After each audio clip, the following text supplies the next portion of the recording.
बिहार में लगातार भूमि सर्वेक्षण का काम जोरों शोरों से किया जा रहा है। भूमि सर्वेक्षण का मुख्य लक्ष्य यही है कि भूमि से संबंधित कोई भी विवाद को तुरंत निपटाया जा सके और आने वाले समय में भूमि से जुड़े हुए कोई भी विवाद सामने न आए। लेकिन अब भूमि विवाद को लेकर एक बड़ा कदम बिहार सरकार ने उठाया है, जिसे जानकर आपको बेहद खुशी होने वाली है और आगे चलकर आपको किसी भी तरह की भूमि से जुड़े विवाद उत्पन्न ही नहीं होंगे। दरअसल बिहार सरकार ने अपनी राजस्व और भूमि सुधार विभाग के माध्यम से भूमि विवादों और अन्य जमीन से संबंधित समस्याओं के समाधान के लिए एक नई व्यवस्था लागू की है, जिससे अब लोग घर बैठे भी अपनी शिकायतें और मुद्दे ऑनलाइन दर्ज कर सकते हैं। ये पहल राज्य में भूमि विवादों को सुलझाने की प्रक्रिया को सरल और तुरंत और अच्छा बनाने के उद्देश्य से किया गया है। राज्य के राजस्व न्यायालय अब पूरी तरह से डिजिटल हो गए हैं, जिससे नागरिक को कोर्ट कचहरी के चक्कर नहीं लगाने होंगे और उन्हें अपनी समस्याओं का समाधान जल्द से जल्द मिल सकेगा। इस नई व्यवस्था का नाम RCML पोर्टल है, जिसके माध्यम से ये सारी प्रक्रिया ऑनलाइन की जा रही है। आपको बता दें, बिहार में जमीन विवादों से संबंधित मामलों को निपटाने के लिए अब तक लंबी प्रक्रिया और भटकाव की स्थिति थी, जिसमें आम नागरिकों को कई बार कोर्ट और प्रशासनिक दफ्तरों के चक्कर लगाने पड़ते थे। इन परेशानियों को दूर करने और समाधान प्रदान करने के लिए बिहार राज्य ने राजस्व न्यायालय को पूरी तरह से ऑनलाइन कर दिया है। अब नागरिकों को अपनी भूमि संबंधित समस्याओं के समाधान के लिए कोर्ट जाने की आवश्यकता नहीं होगी। इसके लिए उन्हें अब घर बैठे ही अपनी शिकायत ऑनलाइन दर्ज करने का अवसर मिलेगा। इस नई व्यवस्था के तहत बिहार राज्य सरकार ने एक पोर्टल का निर्माण किया है, जिसे RCML पोर्टल के नाम से जाना जाता है। ये पोर्टल नागरिकों को अपनी शिकायतें, मामले और भूमि से संबंधित अन्य प्रकार की समस्याओं को सीधे ऑनलाइन पंजीकरण करने की सुविधा प्रदान करता है। ये पोर्टल डिजिटल सिस्टम के जरिए भूमि विवादों के समाधान को और अधिक पारदर्शी और प्रभावी बना रहा है।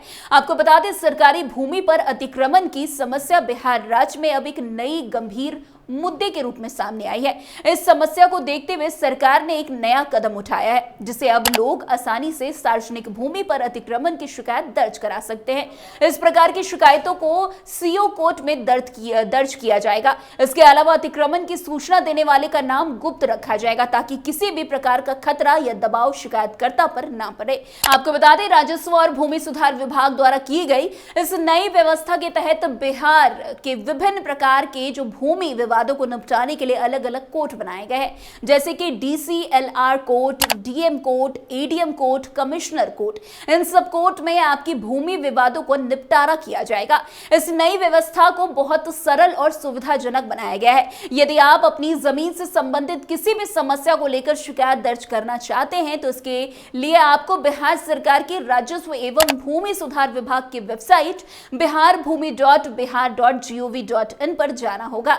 इस वेबसाइट पर आपको एक यूजर लॉगिन पेज मिलेगा, जहां पर आप अपनी शिकायत और जमीन से संबंधित दस्तावेज अपलोड कर सकते हैं।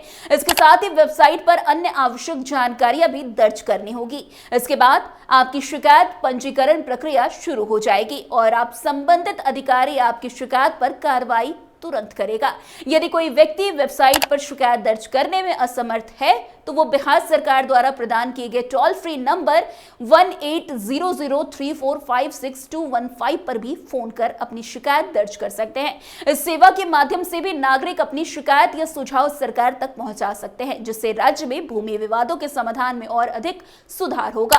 बिहार सरकार द्वारा लागू की गई ये नई ऑनलाइन व्यवस्था राज्य के नागरिकों के लिए एक बड़ी राहत का कारण बनेगी। अब भूमि विवादों और अन्य समस्याओं के समाधान में त्वरितता और पारदर्शिता आएगी। ये प्रणाली लोगों को न सिर्फ अपनी शिकायतें दर्ज कराने का एक आसान तरीका देती है, बल्कि उन्हें लंबी अदालत की प्रक्रियाओं से भी मुक्ति दिलाती है। इस कदम से ये उम्मीद जताई जा रही है कि बिहार में भूमि विवादों का समाधान अधिक प्रभावी और शीघ्र तरीके से हो, जिससे राज्य में नागरिकों को बेहतर जीवन जीने का अवसर मिले। खैर, अब देखना दिलचस्प होगा जिस तरीके की व्यवस्था भूमि विवाद को निपटाने के लिए की जा रही है, उससे नागरिकों को कितनी सुविधा मिल पाती है। तो आज की इस खबर में बस इतना ही। अन्य खबरों में हमारे साथ ऐसे आगे बने रहें और देखते रहे। तब तक के लिए कैपिटल TV बिहार। धन्यवाद।